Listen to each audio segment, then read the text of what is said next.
Yani salam, merhaba. Men şu size temamı hemmeyen qarın etmeni qo'ydi. Nahol sevmayanam. Hemmeyen qarode. Do'stuna men bu videoda temamı qaratmamı o'ttimina. So'ng ovuli bu programmamız vaqtda hem bor. Allah'ına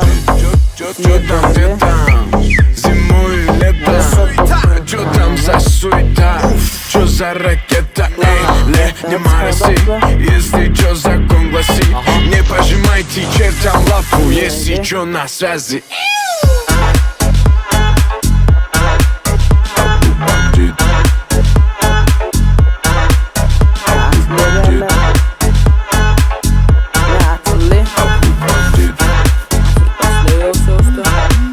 Бандит на связи.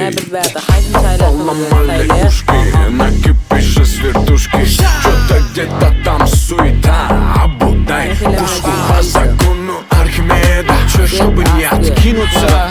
После плотного обеда срочно надо вкинуться.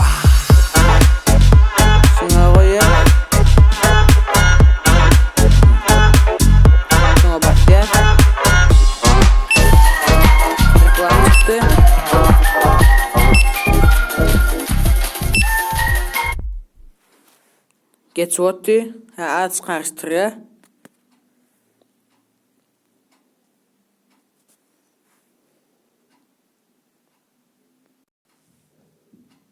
Ne geçti bollu, do ne diyet.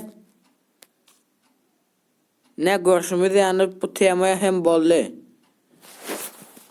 Kanalıma abone olmayı unutmayın. Like koyun.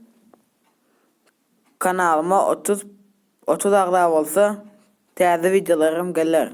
Hoş sağ olun.